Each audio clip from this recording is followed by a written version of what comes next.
Trace FM first with a hit. It's about 11:35 a.m. And you're with me, Jojo Kibara. As I told you earlier, we have an amazing guest today. And he's already in the studio. He goes by the name of Chiluba, an amazing dancer who's actually going to explain a lot on the industry in the 254.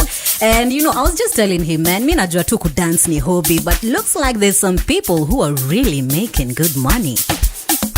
In the meantime, if you have any questions for him, please bring them through. My WhatsApp line is on at 0722915953. And my socials are also on. That's Trace Eastern Africa, Jojo Kibare. Chiluba. Yako socials zako ni? My socials is Chiluba TheOne. Chiluba TheOne. TheOne. Hey, there we go. So if you want to reach out, ask him any questions, make sure to follow him first of all, then send through your questions to support him. Chiluba, tupatie a proper introduction. First of all, welcome to Trace FM. Thank you. I've never been interviewed by you. I really like your vibe. Oh, thank you, Asante. So yeah, this is my first time being interviewed by you. I've been here before. My name is Chiluba TheOne. I'm a dance choreographer representing Kenya to the world. Yeah. How long have you been dancing? I've been dancing professionally since 2008. Ooh. Yes, but I've been dancing since 2001. 2001? Yes. You know, one of those dancers, utasema, when I was a kid, tukienda church, I used to dance hapa pale, and then my mom akaona, kijana wangu akona talent. Your story starts at 2001. 2001. Before that? I think I still was dancing, Yeah. but I was just a kid. Again, you don't really know what's going to happen. But 2001, around that time, is when, you know, music videos were not a thing. For those people who know music videos were not a thing until around that time. And that's when we started seeing videos on TV, like a singer, and then there's actually a video. Yeah. And it was more of then Ndombolo music, like music from Congo. And I like that. That was I really connected with that for some reason. Yeah. And I started mimicking what they were doing. It came at a time when also, again, the church story is actually true. I started dancing in church, Catholic church. You see those kids in Catholic church, hapo mbele. So I was that one of them. And I really used to enjoy it because in my church that was pretty cool, like doing that, you know, as a kid you just want to be seen. So it was pretty cool, like being there dancing. It was a very good feeling. And again, also school played a big role because we were just getting into the teen age. That means you want to be seen again. And dancers were pretty cool. Kiwa a dancer is a teenager. Exactly. Yeah, so ilitoka tu around that time when the music videos were coming in. Ndombolo was big. And you know, Ndombolo music from Congo is almost always about dance. I love them. And very energetic. Yes, so I think I just connected with it. Maybe it's my dad, because my dad used to listen to a lot of that music. A lot. So maybe that was the influence. So we can say a lot of Lingala, Rumba influenced you into dancing. For sure. So in 2001 is when you were like, I can actually do this. But No, you remember in 2001, anybody who was alive at that time knows nobody could ever say they want to be a dancer. So you're just dancing to look cool, but deep down you know you will still just study and you want to get a job. So I never thought it would amount to something, but somehow I was good at it. Let me just say that. But it was never I thought like, okay, I want to do this. No, that will be a lie. Okay, so which is that point ulijua, by the way, this is what I want to do, nani hivo? I think around 2001 those years were very important years for young people who are growing at that time, because it was the time when the internet was starting to be a thing. You get at that time I think only emails were a thing at that time. And emails, you used to go far to send an email. So during that time we used to see music videos a lot, and then there used to be, like, you remember, if you're old enough, which I think you are, you said guys, you will soon no longer be the youth.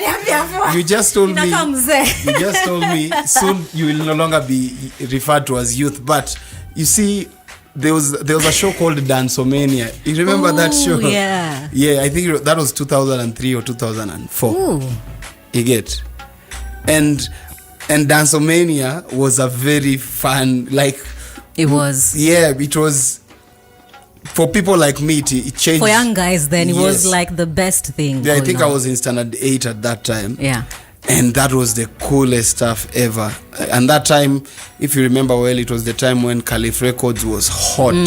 So I remember Dancomania, and that memory always comes with the songs from Caliph Records, because everybody was dancing to those songs. Yeah. But it was still kind of bougie, because I remember that competition even had Indians competing. Oh. You get? Yeah. It was still kind of a bougie thing. So it Yeah. was those kind of bougie guys, and then there was a few Islando guys who now we ended up really loving, like, because they were the ones dancing to those songs. So I was like, yeah, I want to be on TV. I started wanting to be on TV. Yeah. You get? So it was just catalyst.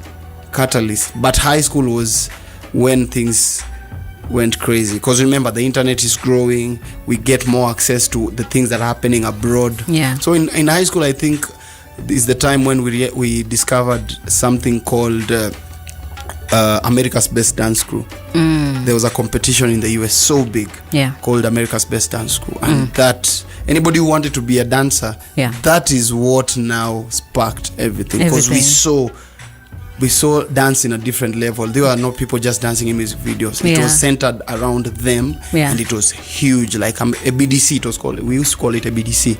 It was the biggest thing ever. We see dancers doing crazy things, and now we started mimicking those things in school. I remember in high school this is high school, and then it's coinciding with the height of the Insider magazine. You see, many things were happening together, like the height of the Insider magazine. So if you can dance well, you can land on the Insider. And that was a big deal. Yeah, and being an Insider is you are a celebrity. Like Manze? Nobody could argue. The whole school will be talking about you. So I was one of those guys, like, I want to go to the inside, to be on the Insider. Yeah. But I have to do something and to get there. Yes, so and dance. It's just that's the only thing. Did you end up on the Insider? So many times. So ulikuwa cool kid kwanza shule. wewe wacha wapi, nilikuwa shule ocha huko. Basi ulikuwa cool kid. Umetoka Islando ukaenda. Exactly. So it was even harder to get on the Insider because you're not even from Nairobi. Ocha. Exactly. So you have to find a way. My way is I went to a school which was not so big on entertainment. Like ni masomo too. But that school, one thing I know it was good at, it was the drama. Drama fests. Yeah. The school was pretty good. Like had a very dedicated teacher, and it was a good school for that. But I remember when I joined Form 1, I was late, so I could only join second term music fest. Yeah. Our school was not good at the music side of the things. Yeah. When I was in primary, those are the things I used to do in church. So I took it upon myself to train my fellow people so that we go to nationals, so that I appear on the Insider. And it worked eventually. It didn't work year 1, but year 2, when I was in Form 2, we were very good at it. Yani you could give up. Yeah, we were very good at it. We went to, like all my years, I went to shows every year. So because I really wanted to be seen, you get, and the only was to get to the only way you could see you meet the Insider people is at the nationals, if you're not from Nairobi and in the environment. So the second year, of course, I joined drama, shows. They went to shows when I was in Form 1, but I was not part of it. But the drama team went, music team did not go. Second year we went until Form 4. Okay. Yes. So clearly it looks like whatever you set your eyes on, you achieve it, because kutoka high school ukatoka, and now you are going somewhere bigger. And trust me, he is the one. Chiluba. Yo. So let us talk about the dance industry in the 254. Hit me. Kwanza tuambie one good thing about it and one bad thing about it. One good thing about it is I believe Kenyan dance is dope. Like this is my OD, all these things. Yeah. OD miondoko, I think it's dope. and it's about time we export it to the world. So that's a good thing. We have something. So you think the youths are doing a pretty good job? I don't think. I know. I know. I'm widely traveled, so I know what could take us to the next level. It's the dances, these things that people look at and say is a ghetto. Yeah. That is our key to getting attention out there. So if it hasn't taken us to the next level, nini inatupeleka pole pole before tufike your next level? One of the reasons our dance is not growing is because people do dance just for fun. Yeah, okay. You get. And as anytime I even see somebody bigging up a good dancer, I'll use a word that you've used, so don't take it negatively, but they say, hey, akona talent. You get. Anytime people say akona talent, they just don't want to pay for it. But they want to say you're good, but they still don't have the mentality of, I will pay big money for this. Yeah. So personally, I never like it when people address it as that, because they look at it as just, it's nice. Nice. You get. Yeah. But we don't say Beyonce akona talent. Tunasemaga Beyonce ni deadly. Like we do, akona talent ukweli. Yeah. But the way we talk about her talent is not the same. They will talk about a dancer. So, and this, it's not even blaming the fans or anything. I like to first seek within myself before I start complaining about other people, because you will not respect me if I've not shown you how to respect me. Yeah. So I don't blame the fans. I blame dancers, because dancers, just like other people in the industry, want to be victims. I don't like being a victim. Yeah. If we want dancers to be respected, we have to show people why we should be respected. So you think that dancers are not respected as they should be? They are not, but I also see them complaining that it's other people who don't respect them. But do you move like somebody who should be respected? Do you talk like somebody who should be respected? So even dancers themselves don't take their dance seriously, and I wish that could change. You get. Yeah. This is from, I've done this for a very long time. I've had failures and I've had success at high level. So I know, I think I have some ingredients on how you get to a certain level. Yeah. And I've seen dancers, how they move. I wish we could do better. And I'm not trying to put my people down, dancers down. Yeah. It's just saying it as it is. Like, you guys, not all of us will make it. Just know that. For if you want to make goes it throughout any industry, right? Exactly. Not all of us will make it big. But a good number of us can make it. Like, it's not only Chiluba who can do international jobs. There's many people deserve it. I'm not the only one. So could you say that when it comes to respect, as you're saying it, most dancers are doing it as a hobby, and there's people who are professionally doing it, but because the bigger number who are doing it are not making money, that's why some people are saying that you're not respected as much, because it's not a career for most dancers. Could you say that's a reason? It's the mentality. It's a mentality which I, as Chiluba, I'm trying to really show people that, you guys, there's good things in this industry. You get. This is one of the best times to be a dancer in Africa. Look at the attention we are getting all over the world. That's right. You get. We should take advantage of it. You get. Any dancer who knows me personally know I always talk about educate yourself on the business side of things, and because that's our biggest problem is actually not the dance. Guys are dancing out here. Some of these dancers in Kenya can take me out. You get. As dancers. Yes, but now on the business side, which is the number one, like, the reason people give up is not because of the dance, it's because they're not making money. That means it's because the business side is not locked. So I'm a big pusher or crusader of, guys, if we are trying to be big, famous, and make money, we need to start thinking like people who do the same thing. Study the business, understand. Think of it as a business. Take it as a business. And the reason people don't respect us is because we don't show people that we understand the business. Yeah. It's very easy to to know if somebody is understands the business. Just a few sentences and you can tell they don't know. Yeah. You get. They know dance, but they don't know the business. The way they negotiate. Yeah. The more they explain what they do. For me, it's very easy for me to know. And I think that's a weakness that many dancers have. So let's just say that dancing is your main form of income, right? Yeah. Which is the biggest stage you've ever performed on, and which is the most memorable performance you've ever had in your career so far? The biggest stage, I will say maybe the Live and Die in Africa tour. One, I have two. So Live and Die in Africa tour with Sauti Sol. I was the choreographer for that tour. But also recently, we did Shin City, so I'm conflicted. I was also the choreographer for Shin City. So I'm not sure which one. Yeah, both of them are pretty big. Because both of them are heavy. Yeah, they got a lot of attention. So those two, they were big because first of all, like I'm a really big lover and supporter of the Kenyan entertainment industry. Yeah. So working with the biggest artists in Kenya, you cannot argue Sauti Sol and Nyashinski. Yeah. Those are like... Plus, if such people come for you or to you, exactly. well, that's already a big statement. Working with the big boys in the industry, it's something. So what's your biggest check?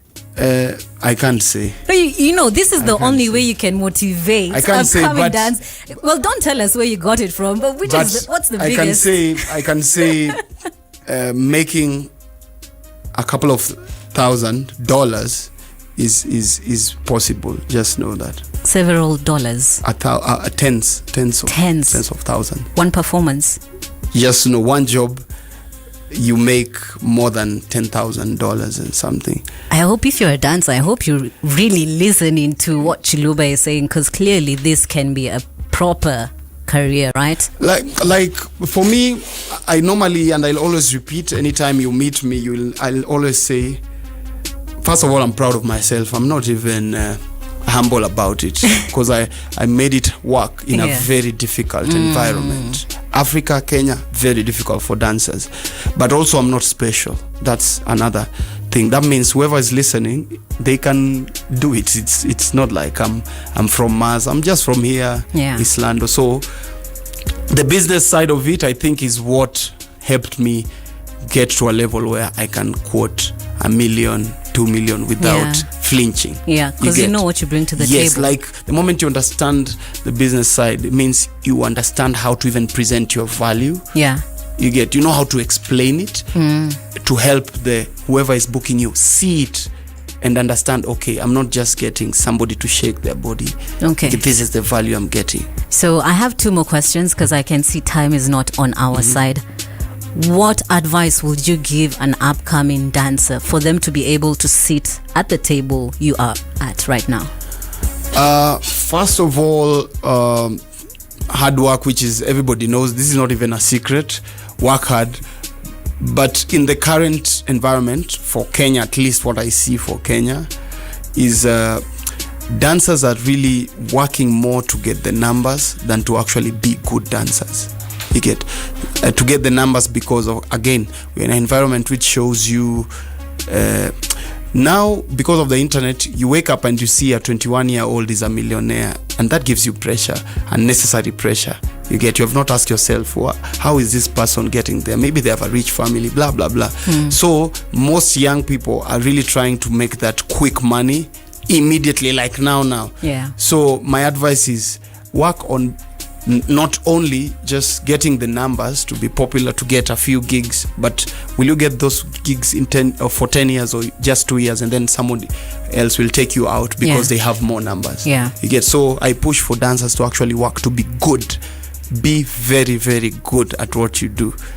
And I'm older than most of these dancers, and I know they still can't take me out. Why? Because I'm pretty good at what I do. I've worked for years. So most of them are doing well because they have better numbers, but better numbers can easily go away. For me, I think my understanding of dance knowledge, technicality gives me longevity in the industry. And it opens up more doors. I can lecture people in universities about African dance. I teach here. I run my own businesses because I also understand the business side and understand the business and understand dance properly. Understand the business, be hardworking, be consistent. Yes. And don't just chase the numbers. Yes. All right. So we are almost actually done with the first quarter of the year. We have 3 quarters of it, which is a lot of time. So what's the plan for you? Do you have anything coming up? And where can guys reach out to you if they need your services? What did you say? First quarter? Yeah, what's the plan for the rest of the year? No, I'm joking. So, first of all, my immediate plan is I have my Europe tour coming up. Oh. I'm touring Europe, 15 countries. When does this start? Next week. Oh. Next week nimejitoa. So next week I leave for Europe for 1.5 months, touring so many cities. I need to check how many, but just think of it this way: every day I will be in a different city. That sounds like a lot. Probably of every work, day I'm on a flight. I did the same thing last year. It is not exciting. It is very tiring. Being on a plane every day. It's a very hard thing, but also it's exciting because I'm sharing our culture. You know, as a dancer, we never thought we would live in a time when people want to consume our stuff. Yeah. And even traveling the world because exactly, and traveling the world was also another thing. So now starting April 18th, I'll be on tour in Europe. So if you're in Europe or you're going to Europe, look for me in a city near you. Later in the year, I think I'm gonna be doing Southeast Asia also. When I come back, I'll be around for like a month or 2, and then I start with Singapore. I teach a lot in Singapore, so Singapore is like my second sounds home. like you have a lot of for Kenyans, things, Singapore is visa free, so just go. Yeah. So I'm later in the year I'll be doing Singapore. Apart from that, for those who don't know, we have dance classes at TheOne Studios, which is in Westlands, just on this road. Even Jojo is invited. Thank you. I'll come try get rid of my 2 left feet. Yes, so we have TheOne Studios. One Studios is one of the biggest. It's the biggest dance studio in Nairobi. So in Westlands, TheOne Studios, Nairobi. Yeah. Come there, dance. We have classes every day. Okay. You get for beginners and for if you're a professional, we have classes for you. All right, so they can come through at Westlands, or how can they reach out to you? Yeah, so for the studio, there's TheOne Studios Nairobi on Instagram, on YouTube, everywhere. TheOne Studios Nairobi. Just reach out. You will have my people, because I don't run it myself. You have a team. I have my team which runs the studio. There's the manager and all those people. And for me, Chiluba TheOne on all platforms. Whenever people reach out and you have a legit inquiry, I will respond. You don't have to be famous. You don't have to be, I don't know. Like, I respond when it's a legit inquiry. Yeah. Yes, I always create time for the people asking questions. All right, thank you so much, Chiluba, for coming through and actually educating us on the dance industry. And Asante. Of course, we wish you the best. Ukienda tour, Euro tour. Yes. All the best. And ukirudi, you're always welcome, manze. Asante Hizo sana. dancing classes nitazikujia. Asante sana. Yeah, on this tour, it's I'm really trying to push our sound. So I'll be doing a lot of gengeton, abanton, the dance also, because as I told you, Kenyan dance has a lot of potential. We just need to believe in it first. Okay. Yes. Thank you so much. And also, please make sure to follow him on his social so that you can see what actually happens during the Euro tour, right? Yeah.